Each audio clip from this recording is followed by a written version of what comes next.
Hello, everybody. It's Howard Fox, and welcome for another segment of Outdoor Adventure Series. We're here in Newberry Springs. I tell you, right now it's absolutely gorgeous. I think we're around 5 o'clock-ish. The sun is going down. It's cooled off. Hard to believe we are in the desert because it's absolutely gorgeous. In my prior episode, I had the pleasure of introducing you to Dr. Keller Horton. We are on a piece of land that is part of a grand vision of what it means to have a sustainable agriculture, growing not only what I we're standing in with a pistachio grove, but also the opportunity for fruits and vegetables, pods, all because based on the science of permaculture. So I have the pleasure of having Keller back for another short episode, but I'm not going to actually interview anybody because I also have the pleasure of bringing back Karla Claus. Karla is Mrs. Route 66, very well known here in Newberry Springs, and they are so tuned into what is happening in this community that I thought actually wasn't even my idea. As we were talking about, well, do we want to do any more interviewing, Karla had this great idea. Why don't have another interview with Keller? And Keller had an even better idea that he layered on. Why don't I and Karla have a conversation together? So here we are. I guess I'm the facilitator today, not the interviewer. And so Keller, Karla, welcome back. First off, yeah. Thank you, Howard. So you guys are so integral to this community and care so much about it. First off, how did you two meet? Well, I'm involved in the Newberry Springs Economic Development Association, and that has a monthly meeting to teach gardeners how to garden in the desert. We have a really vibrant group. It's once a month, and Keller came to speak. That's how we met the very first time. And you had purchased property out here. Right. Yeah. And he brought his beautiful greyhound doggy, and he laid out this amazing new awareness about regenerative growing, taking the desert, greening it, and doing a whole new practice of agriculture that will literally save our orchards and allow people to thrive when it comes to growing vegetables at home. And then with what percent less water? Like 90. You bet. She's a good student. She's a good student. So it's safe to say there was a lot of learning and light bulbs going off. It was fun. Oh my goodness. It was one of the most fun speaking gigs I've ever done anywhere because everyone was so excited and so full of intelligent, informed questions. And there was another person who had graduated from permaculture, and I got a sore throat, and I simply gave her my notes and said, will you continue the lecture for a few minutes? I need to have a drink of water. And she just took it right there from that point. It was great. Good group of people. That is good. And you all get together, is this a monthly? Mm-hmm. The fourth Saturday of the month. Fourth Saturday. 10:30 to 12. Okay. And it's over at that little park, and it's been going on for years and years. And I got involved approximately 8 years ago. Okay. What would you like to? And by the way, we have got some wonderful dogs that are roaming around here, and it's like I live in a house that has cats, and I can accept the cat, but I'm not a cat person, so I love the dogs. By the way. As you two have gotten to know each other, is there a question that you're just dying to ask Keller? What, Karla? Is there a question I've been dying to ask him? What would you like to know? Maybe a question that we could ask each other Yes. that we know other people are dying to know. There you and go. You and I have the answers. You Do you want me to start? Yeah. Okay. So, Karla, what are your visions for improving the public's access to Newberry Springs? And knowing this town is here, and coming here to do interesting things instead of just drive through on the 40 or the 15 on the way to Vegas or New Mexico.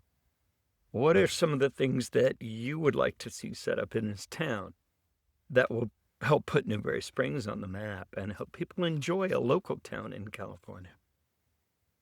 Well, I don't believe it's just one thing, but the kind of, if I condense it down, we need a hotel. We need a little quaint, cool hotel, because when people come for weekend stays, we won't have enough Airbnbs or ADUs or this or that. And that would be probably a big foundation, what do you call a cornerstone of improving our visitor experience. I've gone from believing in cottage industry and the sustainability of us living here 25 miles from the grocery store and further away from all the big box, although I have to say I learned on online shopping, but to have the ability for our residents to actually earn a living here. And one of the ways is agriculture. The other ways is tourism, cottage, arts and crafts, foods, and to create a marketplace that will sustain itself for our residents through tourism and local economy, that we buy here first, we sell to our visitors. If I'm allowed to interject, go ahead. The Newberry Springs Economic Development Association, we discuss monthly, how are we doing on encouraging people to get their kitchen legalized for food production and sale? How are we doing on helping people increase their production of small handicrafts, et cetera, et cetera, et cetera? Some really local things. There's a group of us that are wanting to step up and help encourage the placement of accessory dwelling units, ADUs, on many properties. Yes. So that people can come here and stay for a few days and enjoy. Imagine staying in the middle of a pistachio farm and looking at those hills during the moonrise, when the moon rises up at 9 p.m., or during the sunrise. Or those gorgeous sunsets. And the sunsets are off the charts, gorgeous. And so there's a lot of us that are wanting to start there. Okay. We're also wanting to start a small village that has a little market, because we don't want to drive 25 miles to Barstow to go to a market. There is a little gas station here, and a bottle of ketchup is $8. And we're looking to go beyond that. We are choosing to put something together where nobody in Newberry is going to have to pay tourist prices. Right. So I'm curious, and I was hoping not to interject too much, but you said something that really struck a chord with me. And I need to give you a little context. So I rent 2 rooms in a house back in Las Vegas. The woman and her boyfriend want to start and create a community for 55 plus, and it's comprised of the ADUs, accessory development units. That's where you would live and you would rent. Create units that become the hotel to rent. And then there's actually, I'm sure you've heard of this, the big shipping containers that are turned into growing pods. There's a whole industry around that. But the idea of, I wonder if I was thinking maybe I can tell them, forget Oregon, come to Newberry Springs. It can be done in Newberry Springs, absolutely. Yeah. We have a factory in Newberry Springs that builds homes out of shipping containers. I think I'm going to change my... We're friends with the guy that owns it. I love this. I'm going to have the conversation with the roommate and her boyfriend when I get back. But I just think that's a wonderful idea. I mean, right now you can tell it's going to be a beautiful evening, and there's so much possibility. And And I love the fact you're also getting together on a regular, consistent basis and having these conversations. We are. A question that I would be curious about, what is your, on a scale of 1 to 10, what's your level of hope regarding, I mean, we already know 5 years from now what the Grove is going to be like, but to take this vision that you've Right. just articulated and Karla has articulated, where do you see this going? So I'm at a 10 You're at a 10. to see Keller's Cannoli and Coffee and Date Shakes on Route 66. If you can do Karla's- coffee, by the way, I'm here. Amen. Same here. I'll just live there. Just move into the coffee shop. Karla's Corner Bakery, somebody's little market with a couple of little ADUs that are close by and a few other stores that are useful in a small town. Our dream. And cute and quaint. And cute and quaint and not tacky and not tilt up and not looking like some of the uglier towns that we might see in other places. Mm-hmm. We won't name them. Yet there are ways to bring development into a small town. We have 2,200 people right now. And my assumption is that 5,000, we would not have traffic problems. We would have a better tax base. We would have support for a little laundromat, for a little market, for a date shakes place. And of course, the sign by the freeway, get off here for date shakes. Mm-hmm. And Karla, tell us a little bit about your tourism business. Well, approximately 3.5, 4 years ago, I was a happy furniture designer out here with my husband.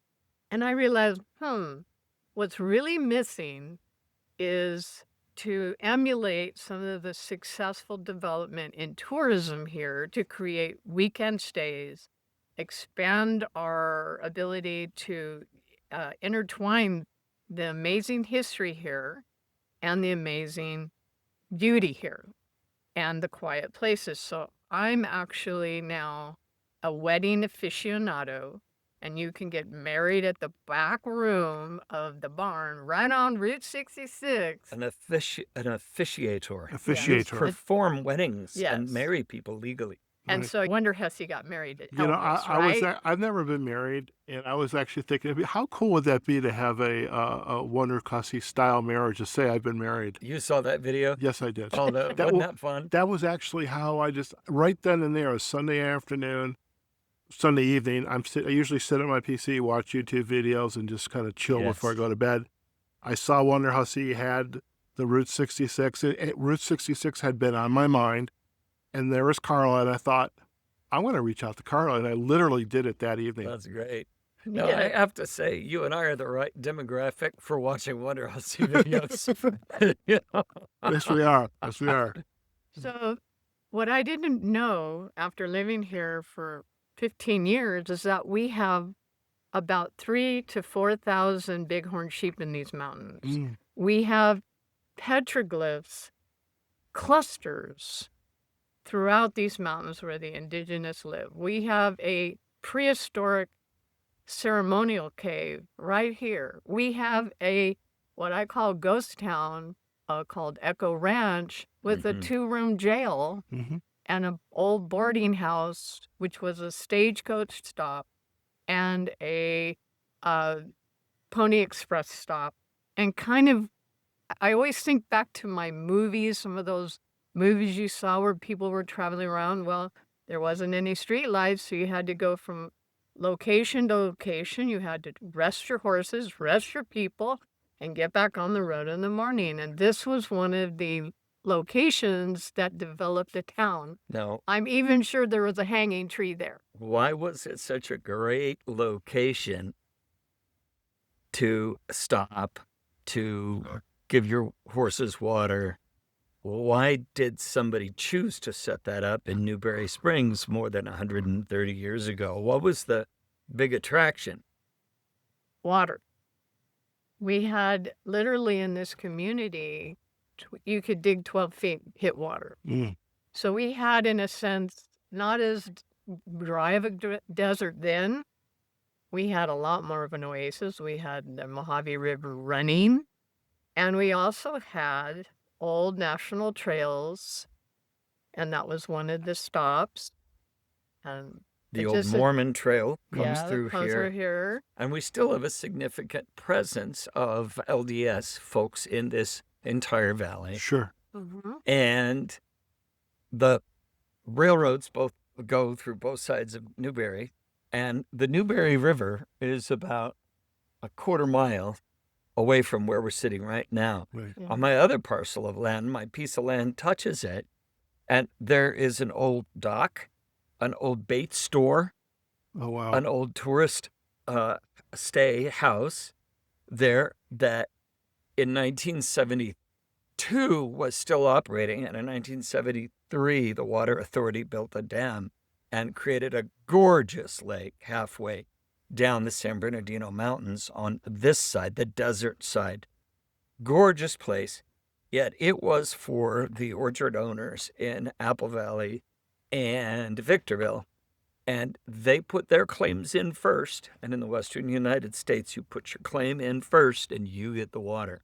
So those people, those families still get to say, we don't want Newberry Springs to have any water. We want that water. And the Water Authority says, okay, according to the law, we're going to help you do that. And they build another orchard, and they build it the old-fashioned way with what I think of as very wasteful forms of irrigation, et cetera. When the Economic Development Organization and the residents get together and have the conversation, is there a, let's just say, for the sake of a better word, top 10 list? Like, we need to do, this is the first thing we need to do. There's an entrepreneurial adage that I've learned. It's called build the airplane as you fly it. So do you have an idea of like, let's get this piece of low-hanging fruit? It's another old analogy. Or is there disagreement there? Is there a coalescing of ideas? Like, let's get started, start building that airplane now faster. So we're starting to have that engine. What if I name the first thing and then Karla names a few more? Right. Well, let me backtrack one second. Sure. The Newberry Springs Economic Development Association is like a left hand, but the right hand is the Chamber of Commerce. Right. The Chamber of Commerce has become stronger through the attraction of many leaders, including Keller, a number of us, and now the Centennial, and now it's huge. So we're really talking history is morphed into the chamber becoming, in the last 3.5 years, the driving force of our change. Absolutely. And he asked for a top 10 list. And Okay, you you and I go can ahead. both. So I'll give one thing. We would like the Chamber and the Newberry Springs Economic Development Group. We would love to see some simple businesses here come back. Okay. Another little restaurant, a little coffee place, a little market where you can buy real food. How about organic food that we've grown here? Okay. A laundromat, I think I mentioned that. Number 2 and 3, there's a list. Well, food and Food another, production. and More food production, yeah. preferably from a permaculture point of view. Okay. And everybody's on board with that on the Chamber and the development group. Well, everybody's on board with, let's do permaculture food production here so that we're selling really healthy food that's not covered with chemicals. And I go out of my way to find good fruits and vegetables. I love the markets. Love the markets. And there's a number of people who could have a fabulous nursery and have had a fabulous nursery where they could help propagate more pistachio trees or other. You've time to have something like that, don't you? Right. I'll be growing about 20 different species of berries and fruit trees and nitrogen producing trees that are adapted, species that are adapted to high desert. And I have 40 acres on this property, 40 acres on the other property. And so I have a lot of space to be growing trees in 1 gallon and 3 gallon pots and offering them to people throughout the high desert. Sure. Wonderful. So we're also developing this through festival. So we currently have our traditional 27-year pistachio festival. We have our 3rd of July fantastic firework. But now we have the big birthday bash on May 2nd, and we're going to have a Wonder Hussy meetup October 3rd and 4th, music festival, and all the things that we can come up with to make it super fun. So that is another increase to bring awareness to our community, because you know what happens? Just like you, Howard, you get a look around and you think, I kind of like this place. I think I might check it out seriously. I might be able to live here. There you go. And at that birthday bash, May 2nd, we're going to have a classic car collectors group, classic motorcycle collectors group. We'll have a great big military transport vehicle moving people back and forth between parking and the festival. We'll have a carnival atmosphere. Karla's working on organizing helicopter rides. There will be a beer garden. There will be a children's play area. And 2 stages. 2 outdoor concert stages, complete with lighting, sound, everything. That's already been arranged. And we're really excited. We're working on all the different bands that want to perform. And not all of them are going to be appropriate, so that's okay. I love it. So one last little thing you may not know is there's a movie premiere coming soon called Back to the Baghdad Cafe. Tell a little bit about that. I've been looking forward to it. Well, our beloved Andrea Pruitt, who ran the Baghdad Cafe for 32 years, during that time, she's had her really difficult times, and in comes, stumbled on the Baghdad, a French woman named Leah. And she actually started thinking, hey, I'm a movie producer. I think there's a movie here. And so for 4.5, 5 years, she's been doing her content. And now she's about ready to release it. That's probably going to bring a lot more Baghdad Cafe followers, and also how many people Andrea actually touched, because she had an angelic smile and treated everybody like a long lost for intimate friend. Now, a lot of your listeners might not know that there is a cult film called Baghdad Cafe that is really popular in Japan, Germany, France, and one other country, Italy. And a lot of people from... We have so many buses full of tourists come by. They drop by the Baghdad. They buy some tourist things, anything that says Baghdad Cafe on it. In the old days, they could actually get a meal, and the ceiling fell in on the kitchen, so they're not able to get a meal. That's being repaired as we speak right now. And we're really excited to see the Baghdad be part of what's really great about Newberry coming back. I love that. And it's funny. So I've been in Las Vegas for 5 years and going on 6. And I remember hearing about the Baghdad Cafe. And so it'd always been on like a far off radar. Like I knew it was there. And it was literally not until, again, this episode with Wonder Hussy, and then talking to you, Karla, now I watched the video, the movie, and it's a great anchor. And so the fun part about developing this area is that the barn has been there for 70 years, which is our iconic Route 66 Roadhouse bar and grill. And you're going to have an experience there next, Howard. I was going to ask you, what's next, Karla? Okay. And what's happening is we're focusing all of our Route 66 Centennial energy right there. And Renee, who you're going to meet, is just blowing this up. She has become the powerhouse to bring 2 fabulous stops to Newberry Springs. And so you're going to see how by May, this is going to be like the crescendo of our area. I love it. Listen, you guys, thank you so much for this next conversation, you two just kind of sharing and the flow between both of you and the interaction. It's lovely, and it's great for me to be a part of it. So thank you both very much. Thank you so much. Thanks for coming out. All right. Okay, folks, this is Howard, and we, again, just been chatting with Keller Horton and Karla Claus. We're going to take a little break, and as Karla just shared, we're on our way to the barn. I'm very excited.